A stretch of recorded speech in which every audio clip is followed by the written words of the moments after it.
Hey Telitizens, perkenalkan nama saya adalah Aji Gautama Putrada. Saya akan membawakan materi bernama Smart Building. Silakan menyimak. Apa itu Smart Building? Smart Building itu adalah suatu gedung atau building yang biasanya terkait dengan IoT, di mana terdapat teknologi komunikasi, dan ada apa saja di dalam Smart Building. Biasanya ada sensor-sensor, aktuator-aktuator, dan microcontroller.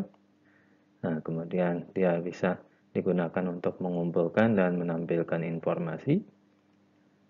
Dan terakhir, dia bisa diakses biasanya dari mana saja karena dia terhubung dengan internet.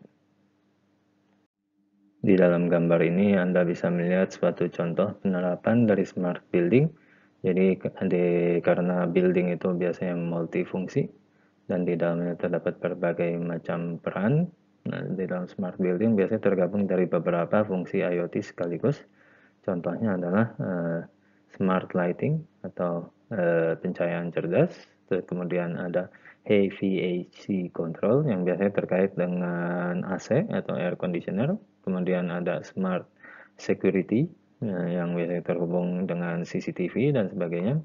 Ada juga smart waste management yang biasanya terkait dengan sampah dan pembuangan sampah. Kemudian ada juga energy generation, di mana dia dapat mengelola energi yang terbarukan. Nah, kemudian ada media control dan juga ada kendali untuk elevator dan eskalator. Di sini kita akan menjelaskan sedikit terkait smart lighting. Seperti namanya, lighting itu terkait dengan pencahayaan. Nah, pencahayaan kalau misalnya di gedung berarti pencahayaan di dalam gedung itu, maka pencahayaan tersebut adalah cerdas. Nah, pencahayaan cerdas ini biasanya terkait dengan bagaimana pencahayaan tersebut terhubung dengan IoT dan terhubung dengan suatu computing device, misalnya bisa dibayangkan sebuah server.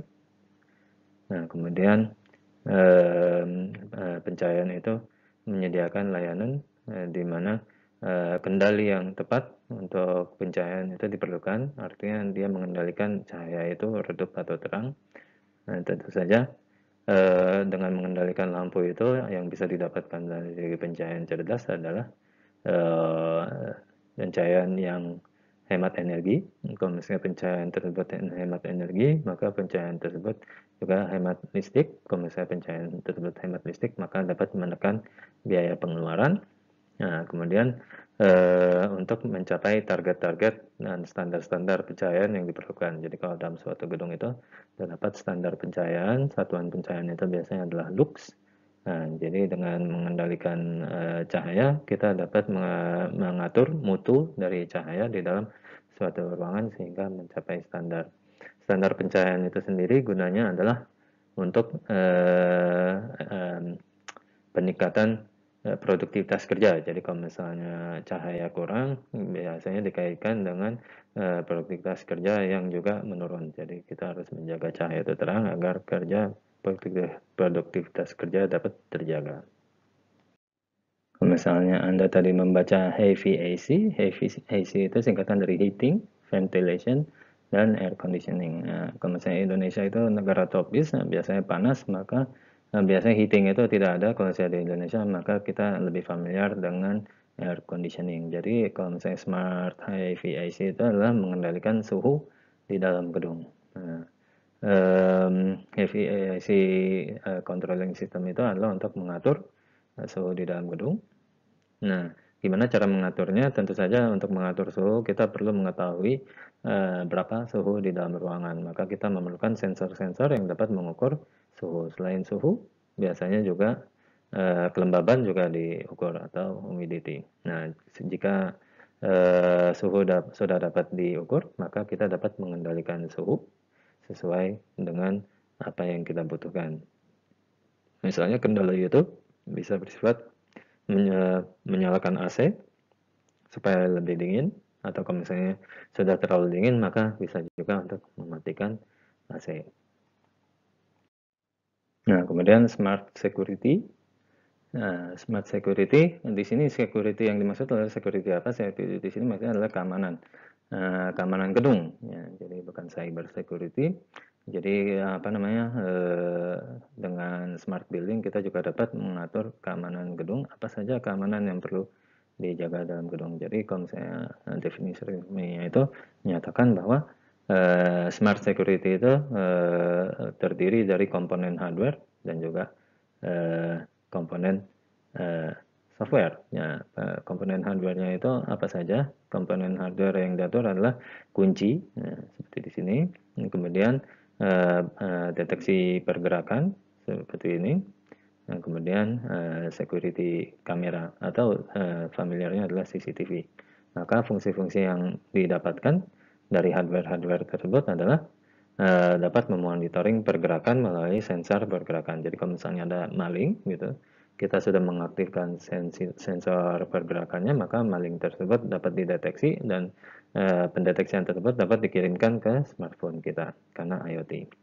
Kemudian untuk CCTV dia bisa menyimpan video-video, jadi bisa digunakan untuk bukti atau kita pengen memantau kejadian historis atau melakukan monitoring secara langsung. Nah, karena dia IoT maka dia bisa dipantau dari HP kita atau dari aplikasi.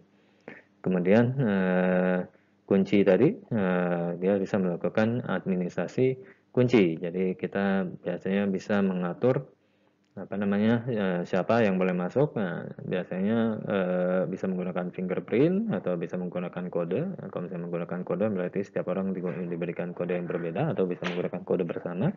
Yang penting kodenya jangan bocor. Kalau misalnya fingerprint maka biasanya fingerprintnya didaftarkan. Nah, karena dia IoT maka ini bisa dipantau secara remote.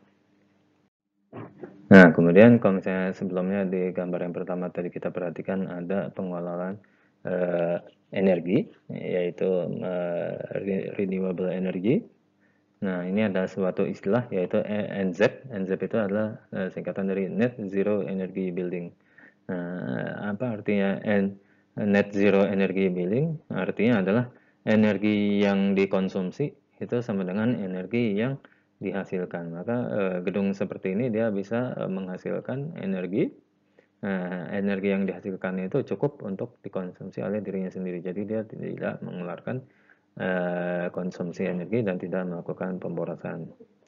Nah, teknologi yang biasa digunakan itu heat pump. Heat pump itu menyemprotkan udara panas dari dalam gedung untuk keluar. Kemudian apa namanya jendela. Nah, jadi jendela itu dioptimalisasi supaya panas dari luar itu tidak masuk ke dalam. Nah, kemudian untuk membangkitkan listrik bisa digunakan solar panel. Jadi solar panel itu ditaruh di atap-atap gedung. Nah, karena dia disinari matahari, maka dia dapat menghasilkan listrik. Nah, listrik itu bisa dipakai langsung. Nah, kemudian kalau misalnya malam itu kan tidak ada matahari. Nah, gimana caranya supaya dia bisa menggunakan matahari dari siang hari untuk malam hari, maka energi matahari yang berlebih dari siang hari bisa disimpan. Nah, biasanya kita menggunakan baterai. Kalau misalnya familiarnya itu biasanya aki ya, jadi energinya disimpan dalam aki. Nah, ketika malam hari, ketika masih ada listrik di dalam akinya, listrik tersebut bisa digunakan untuk konsumsi energi di malam hari. Nah, tujuannya adalah untuk mengurangi emisi, jadi mendapatkan energi yang lebih bersih dan lebih baik. Nah, karena smart building itu menggunakan IoT, IoT itu mempunyai arsitektur. Dalam arsitektur IoT itu biasanya ada lapisan-lapisan. Nah, lapisan-lapisannya bisa dilihat di gambar di sebelah kanan ini.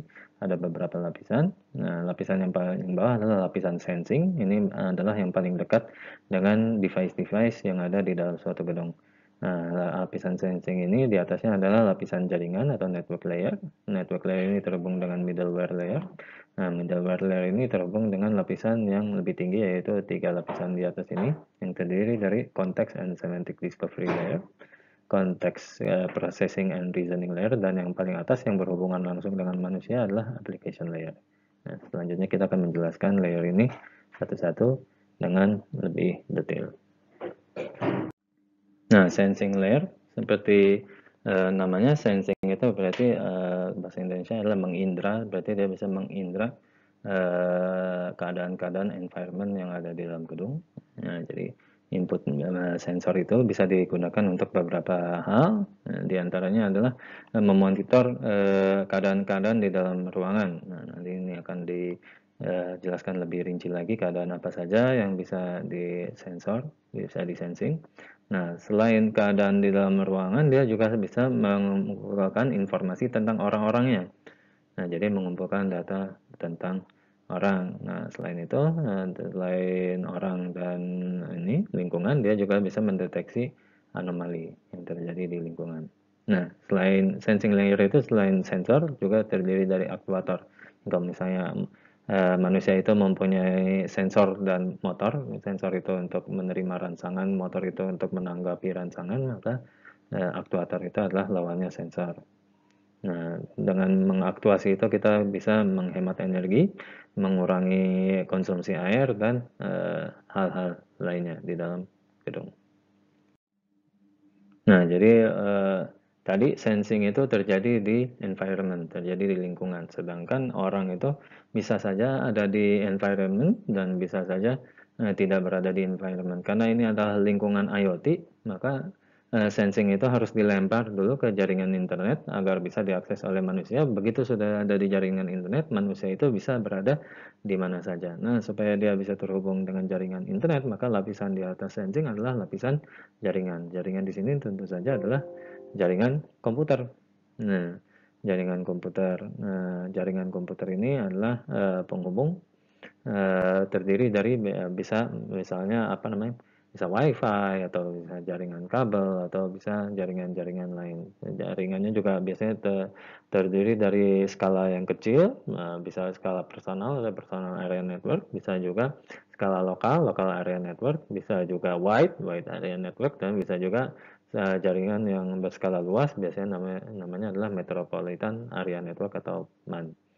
Nah, kemudian jaringan ini menjadi penghubung antara sensing layer dengan manusia gitu tadi.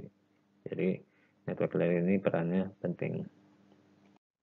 Nah, middleware layer seperti namanya middleware berarti di tengah ya. Di tengah antara apa dengan apa. Nah, middleware layer itu adalah sebenarnya lapisan antara layer paling atas dalam OSI layer, yaitu lapisan aplikasi, dengan lapisan pertama dalam jaringan yang bersifat software. Nah, berarti itu kan transport layer. Jadi middleware itu sebenarnya adalah penghubung memberikan akses kepada orang-orang yang mengembangkan aplikasi agar aplikasi itu bisa terhubung dengan jaringan internet. Jadi begitu aplikasi tersebut sudah terhubung dengan jaringan internet, maka dia bisa digunakan dari mana saja. Nah, jadi middleware layer ini adalah penting untuk menyerangkamkan suatu sistem yang besar dan kompleks. Nah, IoT itu kan termasuk sistem yang besar dan kompleks. Nah, dibandingkan dengan sistem aplikasi biasa yang ini, aplikasi mobile phone misalnya, IoT itu lebih lebih kompleks karena dia melibatkan itu tadi apa namanya sensor. Nah, jadi sensor itu juga perlu diseragamkan protokolnya dengan aplikasi yang ada di mobile. Nah, jadi apa namanya middleware layer ini sudah menyediakan juga middleware untuk yang sudah siap untuk menghubungkan sensor-sensor. Nah, kalau misalnya ada contoh-contohnya yang ramai digunakan itu MQTT. MQTT itu Message Queue Telemetry Transport. Nah, MQTT itu adalah salah satu protokol middleware untuk menghubungkan antara sensor biasanya dengan user. Gitu. Jadi MQTT ini bisa di-embed juga di dalam komputer-komputer embedded system yang terhubung dengan sensor. Ya, jadi IoT itu pada dasarnya biasanya yang paling utama tadi adalah lapisan sensing yang biasa berupa perangkat keras, hardware, dan kemudian lapisan manusia. Lapisan manusia kan biasanya adalah server, biasanya adalah laptop, biasanya adalah smartphone. Nah, ini adalah lapisan pertama yang ada di lapisan bagian manusianya, yaitu Context and Semantic Discovery Layer. Nah, tugas dari Context and Semantic Discovery Layer ini adalah sederhana, dia intinya adalah mengumpulkan data Nah, kemudian dia mempelajari data tersebut, nah kemudian dia menyimpan data tersebut. Nah, jadi apa namanya? Sekali lagi tahap-tahapnya itu adalah dia mengenali data yang diterima. Nah, biasanya data yang diterima itu adalah ada suatu format, maka dia harus mempelajari formatnya tersebut. Setelah dia mempelajari formatnya, dia mengenali isi data yang telah dikirimkan. Kalau dia sudah mengenali isi data yang dikirimkan, maka habis itu dia akan menyimpan data tersebut. Nah, itu tugas dari Context and Semantic Discovery Layer. Nah, kalau misalnya middleware tadi adalah penghubung antara data jaringan komputer dengan aplikasi, mau itu aplikasi sensor maupun aplikasi user, maka processing and reasoning layer ini adalah penghubung antara middleware dengan user. Nah, jadi kalau misalnya kita bayangkan middleware itu adalah data-data yang dimengerti adalah oleh komputer, data-data yang tidak dipahami manusia, sedangkan manusia itu membutuhkan informasi-informasi yang dibutuhkan oleh yang dipahami oleh manusia gitu. Jadi tugasnya processing and reasoning layer itu adalah memproses data yang diterima tadi. Misalnya datanya itu adalah data sensor. Nah, data sensor itu kan bisa saja tidak dipahami manusia. Maka processing and reasoning layer itu membuat data itu menjadi sesuatu yang dapat dipahami gitu. Nah, jadi dia menggunakan beberapa teknik untuk mengenali data yang ada yang dikirimkan oleh middleware. Tekniknya antara lain fuse, yaitu menggabungkan, extract, yaitu menyarikan data yang penting. Nah, contextualization itu adalah menjadikan suatu data itu mempunyai arti gitu. Konteks itu artinya seperti itu. Nah, ada dua bagian, yaitu bagian yang terhubung dengan ini apa middleware dan bagian yang terhubung dengan manusia. Kalau misalnya bagian yang terhubung dengan middleware itu namanya adalah konteks consumer. Kalau misalnya bagian yang terhubung dengan manusia itu namanya konteks producer. Nah, konteks consumer interface applied on the data produced by middleware. Nah, konteks producer adalah dia yang terhubung dengan manusia. Jadi data yang sudah dipahami itu bisa dikirimkan seterusnya ke manusia. Manusia silakan menggunakan data ini karena sudah dapat dipahami. Nah, jadi layer aplikasi itu adalah layer yang benar-benar langsung berhubungan dengan manusia. Bisa dibayangkan kita mempunyai aplikasi yang bisa digunakan di dalam HP kita untuk apa namanya berkomunikasi dengan lampu kita, atau kita punya aplikasi yang ada di HP kita yang bisa digunakan untuk melihat memantau CCTV, atau kita mempunyai aplikasi di HP kita yang apa namanya bisa digunakan untuk memantau suhu gitu. Nah, ini adalah application layer.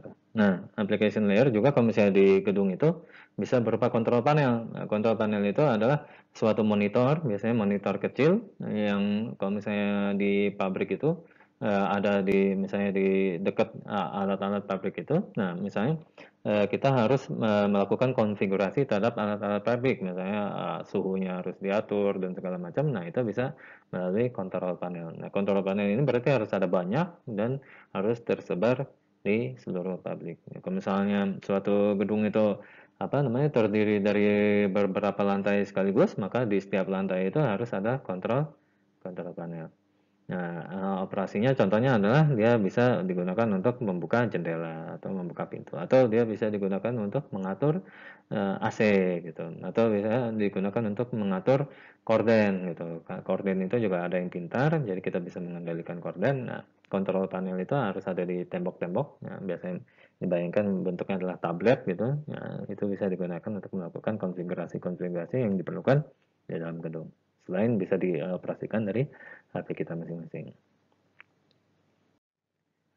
Nah, jadi kalau misalnya sebelumnya tadi kita sudah membahas contoh-contoh bagian-bagian dari smart building, kemudian kita membahas layer-layer secara teknisnya, layer IoT-nya. Nah, sekarang kita membahas komponen-komponen di dalam smart building. Jadi kalau misalnya dari gambar ini ada 5 komponen utama dalam smart building, beberapa sudah kita bahas, nanti akan kita bahas lebih dalam lagi, yaitu sensor and actuators, network and communication, software platform, HVAC system, dan juga smart control devices. Kita akan mengawali pembahasan dari sensor and actuators. Tadi sebelumnya kita memang sudah membahas mengenai sensor actuators, tapi masih ada beberapa hal yang masih bisa diperdalam. Misalnya sensor itu ada jenis-jenisnya, kita bisa membahas tipe-tipe apa saja yang ada di dalam sensor itu. Ya, jadi sensor and actuator ini adalah definisi resminya, mechanical components that measure and control the environmental values of their environment. Jadi apa namanya? Adalah bagian-bagian mekanis yang dapat mengukur dan mengendalikan lingkungan berdasarkan lingkungan mereka. Nah, kalau misalnya sensor sudah dijelaskan, jadi kalau misalnya tubuh manusia itu punya indera untuk menanggapi lingkungan dan apa namanya untuk melakukan aktuasi mereka kita menggunakan motor, sensor motor kita gitu.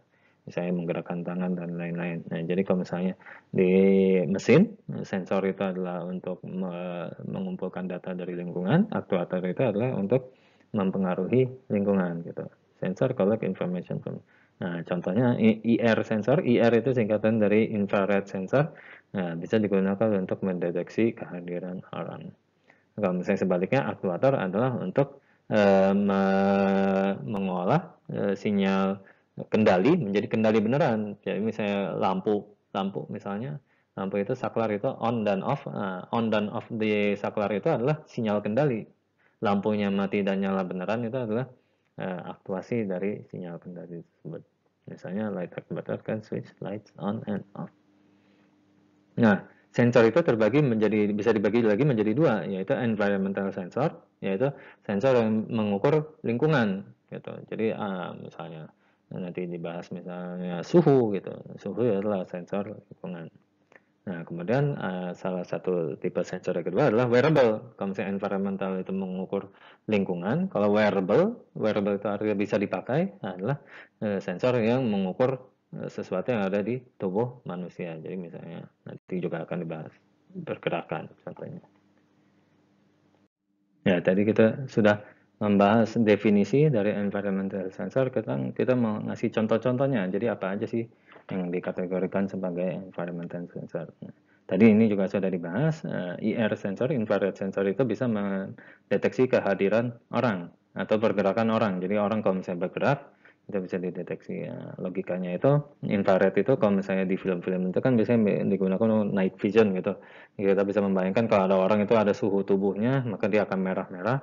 Jadi di lingkungan sekitarnya itu tidak merah, maka dia dianggap sebagai di situ ada orang, maka dia akan mengirimkan sinyal ada orang atau tidak. Ini adalah contoh dari IR sensor. Kemudian pressure sensor itu bisa mendeteksi tekanan. Kalau misalnya di lingkungan itu bisa pressure sensor itu diletakkan misalnya di keset gitu. Jadi kalau misalnya ada orang menginjak keset itu, oh ini ada orang. Atau kalau misalnya selain keset bisa juga ditaruh di sofa. Jadi kalau ada yang duduk, oh ini ada yang lagi duduk di sini gitu. Context switch itu biasanya sesuatu yang bisa ditutup atau dibuka gitu. Jadi dia misalnya dipasang di pintu gitu. Nah, buat apa? Jadi kita bisa mengetahui posisi suatu pintu itu terbuka atau tertutup. Nah, ini kan bisa dibayangkan gunanya itu untuk keamanan. Jadi, oh kita mau tahu apakah ada orang membuka pintu atau tidak, maka dipasang context switch, maka kita dapat mengetahui apakah ruangan tersebut dimasuki orang atau tidak. Nah, kemudian light sensor ini bisa untuk mendeteksi cahaya. Jadi tadi sudah dijelaskan ada smart lighting yang bisa mengendalikan cahaya dari lampu. Nah, gimana dia mengendalikan cahaya dari lampu? Nah, kita bisa bayangkan misalnya ini sudah siang hari, maka cahaya dari luar sudah cukup terang. Kita ingin lampunya mati otomatis supaya hemat kan? Maka kita membutuhkan light sensor untuk mendeteksi, oh ini cahaya di ruangan sudah cukup dari luar, maka dia akan mengirimkan informasi tersebut untuk mengendalikan lampu agar lampunya mati sendiri. Nah ini di sini adalah bentuk dari light sensor atau LDR. LDR itu singkatan dari light dependent resistor. Jadi dia adalah resistor yang dipengaruhi oleh cahaya. Kemudian humidity sensor berarti dia bisa mengukur kelembaban. Nah, temannya humidity itu adalah temperatur. Nah, ini adalah contoh humidity and temperature sensor. Jadi dia bisa mengukur temperatur dan humidity sekaligus. Nah, kemudian yang terakhir power sensor itu bisa digunakan untuk mengukur arus dan tegangan. Jangan lupa bahwa power itu rumusnya adalah arus dikali tegangan. Jadi kalau misalnya kita mau mengukur power, maka kita harus mengetahui tegangannya dan kita harus mengetahui arusnya. Di sini adalah sensor arus, bentuknya itu seperti klem. Nah, jadi kita kabel itu, jadi tidak perlu memotong kabelnya untuk mengukur. Kabel itu cukup diklem melewati lubang tengah-tengah sini, maka melalui kabel yang hitam ini kita bisa mendapatkan informasi mengenai arus dari suatu listrik. Nah, arus itu juga dipengaruhi dari pemakaiannya. Jadi kalau misalnya suatu pemanas air itu sedang digunakan, maka arusnya akan naik. Kalau misalnya pemanas air tidak digunakan, maka arusnya akan turun. Nah, informasi ini bisa diketahui melalui sensor arus sehingga kita bisa, contohnya bisa menghitung konsumsi listrik dalam suatu rumah menggunakan sensor ini. Nah, wearable sensor seperti namanya adalah sensor yang melekat di tubuh manusia, maka dia bisa digunakan untuk memonitoring sesuatu di tubuh kita. Bisa dibayangkan kegunaannya itu adalah untuk kesehatan, ya, misalnya kita bisa mengukur detak jantung, terus habis itu bisa digunakan untuk olahraga. Zaman sekarang kan orang menggunakan jam itu, nah jam itu penuh dengan sensor, sehingga jam itu bisa mengukur macam-macam dari manusia. Nah, pada saat orang olahraga, misalnya lari, maka kan kita pengen membutuhkan informasi seperti kita larinya seberapa jauh, kita larinya seberapa lama, kita apakah kondisi tubuh kita seperti apa, apakah kita bisa lari lebih baik lagi atau kita perlu pelan-pelan gitu. Nah, itu bisa didapatkan dari wearable sensor. Contohnya adalah accelerometer. Nah, accelerometer ini seperti namanya mengukur akselerasi. Jadi kalau misalnya kita bergerak dengan cepat dan kita bergerak dengan pelan ini bisa dibedakan lewat accelerometer ini. Giroskop ini, nah giroskop ini temannya accelerometer. Biasanya dia bisa untuk mengukur posisi. Nah, kita bisa membayangkan giroskop ini bisa digunakan di tubuh manusia untuk mengetahui posisi manusia. Contohnya kita sedang lari atau kita sedang jalan gitu, atau kita sedang naik tangga atau kita sedang turun tangga gitu. Nah, itu bisa diketahui dari giroskop. Accelerometer dan giroskop ini biasanya berada di dalam satu sensor namanya sensor IMU. Nah, IMU itu adalah sensor inertia measurement unit. Nah, di dalam sensor IMU ini sudah terdapat accelerometer juga, sudah terdapat giroskop juga. Jadi sudah digabung dalam satu sensor kecil. EEG. Nah, EEG ini kalau misalnya tidak familiar dengan namanya pasti pernah melihat alatnya seperti apa. EEG ini yang ditempel di kepala orang. Nah, jadi dia bisa menangkap sinyal-sinyal di dalam kepala orang. Nah, sinyal-sinyal itu bisa diproses. Jadi biasanya digunakan dalam psikologi ya. Jadi misalnya apakah psikologi seseorang bisa diukur melalui EEG ini. EMG, nah ini biasanya berkaitan dengan otot. Nah, tadi kembali lagi, apakah dia bisa mengukur apakah kita sudah kelelahan atau tidak gitu. Nah, ini juga pasti untuk kesehatan dan olahraga. ECG, nah, ya, ini biasanya di film-film kedokteran, nah, yang ditempel di jantung, nah, itu untuk mengetahui kondisi jantung kita. Biasanya kan orang kalau misalnya di tempat yang di nauzubillah di suatu ini intensive care unit, maka dia memerlukan sensor ECG untuk mengetahui apakah kondisi jantungnya masih bagus atau tidak. Kemudian yang terakhir PPG adalah pulse sensor. Nah, ini yang sebelah kanan. Nah, pulse sensor ini yang biasanya ada di smartwatch. Jadi dia bisa mengukur denyut nadi manusia. Dari nadi manusia itu biasanya kita kalau lari, nah kita jadi tahu apakah denyut nadi kita terlalu tinggi atau terlalu rendah. Nah, dari situ kita bisa menyesuaikan lari kita supaya lari kita lebih optimal. Nah, selain lari, PPG ini juga bisa dimanfaatkan untuk mendeteksi penyakit lain, misalnya darah tinggi dan gula darah dan lain sebagainya. Nah, di bagian ini kita mau ngasih tahu beberapa contoh alat-alat yang sudah ada yang berkaitan dengan smart building. Nah, ini Waymo. Nah, Waymo ini bentuknya kalau misalnya kita lihat adalah seperti colokan. Nah, berarti dia bisa mengendalikan alat listrik. Jadi kalau misalnya alat listrik kita colok di sini, nah, melalui aplikasi kita bisa misalnya menyalakan, mematikan listrik. Nah, kita jadi mengetahui juga pemakaian listrik dari alat yang dicolok di Waymo. Nah, kemudian Nest. Nest ini adalah untuk mengukur temperatur. Nah, jadi dengan Nest ini ya kita bisa mengendalikan ini AC di ruangan. Jadi dia bisa berkomunikasi dengan AC. Biasanya suatu termostat itu punya komunikasi karena biasa kita mengendalikan AC kita melalui remote. Nah, remote itu biasa pakai infrared. Nah, biasanya dia punya komunikasi infrared dan untuk device-device terkenal itu dia sudah tahu apa namanya protokol komunikasinya sehingga dia bisa mengendalikan. Jadi kita kalau misalnya mau mengukur suhu rumah itu 20, maka dia bisa mengatur semua AC di rumah itu supaya tercapai yang diinginkan. Ini juga bisa dikendalikan melalui aplikasi. Nah, Logitron ini seperti gambarnya berarti dia terkait dengan kunci. Nah, ini juga sekali lagi bisa dikendalikan lewat HP. Jadi kalau misalnya kita mau masuk ke rumah, kita tidak pakai kunci manual, nah, kita pakai HP untuk membuka dan mengunci rumah kita. Tentu saja ini akan meningkatkan keamanan dari rumah kita. Nah, informasi dalam video ini saya dapatkan dari sebuah survei paper. Survei paper tersebut mengumpulkan paper-paper mengenai smart building. Nah, kalau misalnya Anda mau mengunduhnya, bisa. Ini adalah open access dari IEEE Access. Judulnya seperti ini. Silakan dicatat. Kemudian itu adalah akhir dari video ini. Saya mengucapkan terima kasih karena sudah menyimak mengenai smart building. Mudah-mudahan informasinya bermanfaat. Saya undur diri. Assalamualaikum warahmatullahi wabarakatuh.